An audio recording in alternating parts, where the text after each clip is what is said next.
Yeah, welcome back to the PI show. Tonight we've got the final section, which is Viv's mailbag. Viv is a lawyer who has taken a great interest in PI, and she's filtering and talking to people who send in inquiries.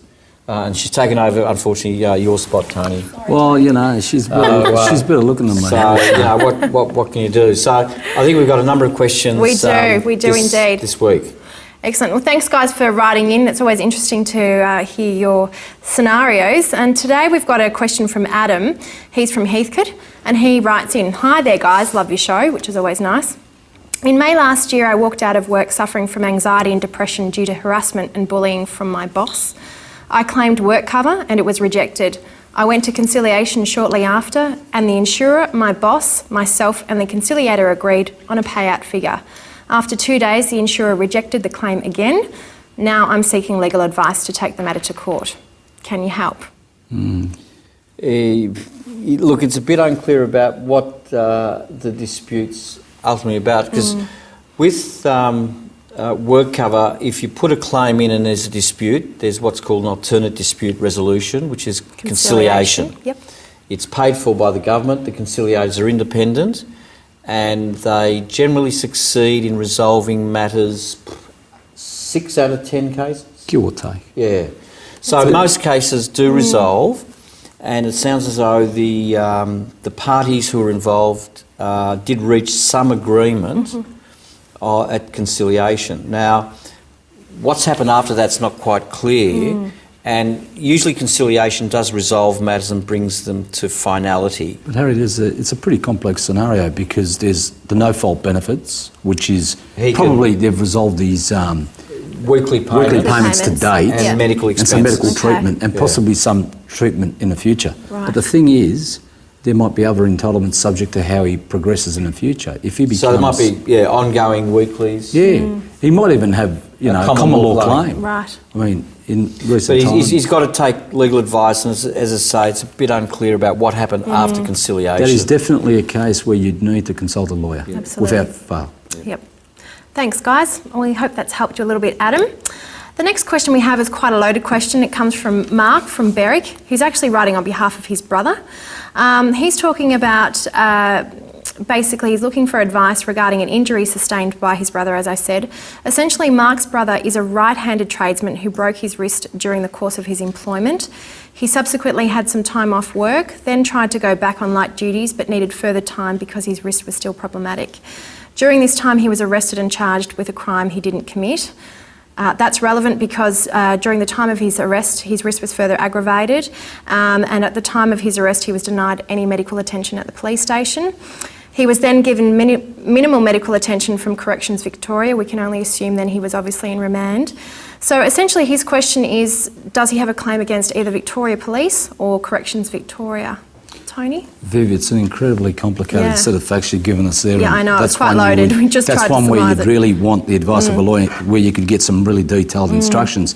But there's quite a few aspects to it. Number one, you may have a claim against the employer for statutory benefits and also possibly common law damages down the track. The first when he was incident. As a tradesman. Yes, as a tradesman. And secondly, he may have a claim against Corrections Victoria if they've done further damage to his wrist.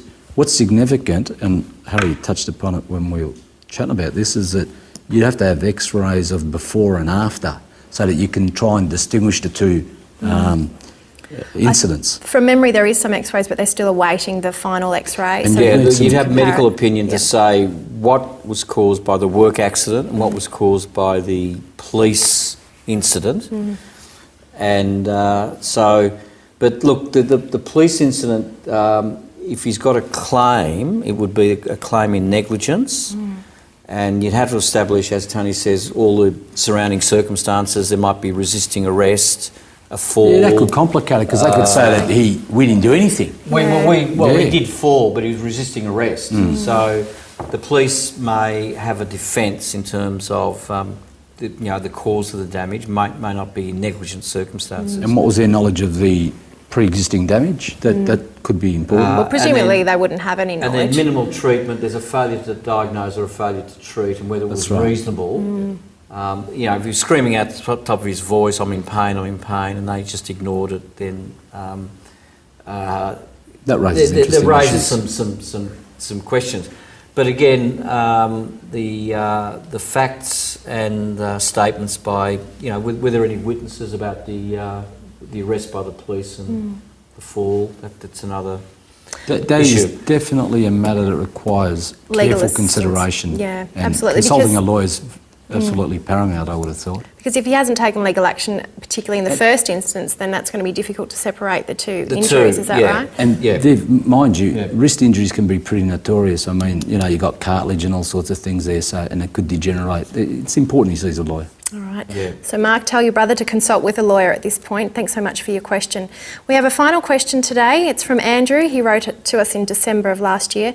He fractured his jaw at work and he wants to advise on what his options are. So, it's a very broad question, but... Very vague. Yeah. And jaw injuries could be a multitude of things. He could have some sort of functioning problem with his jaw. You know, it But he's depends. got, what the starting point is, he's got to lodge a claim and he would get medical expenses paid for. I think the employer's got to pay for the first $450, then work cover pay for all treatment. Then if he's unable to work, then he'll get weekly payments. And then apart from, and there's what's called the statutory benefits. If he's got a permanent injury, then he can put in a claim for what's called the no-fault benefit, which is for permanent impairment, but you've got to satisfy the threshold.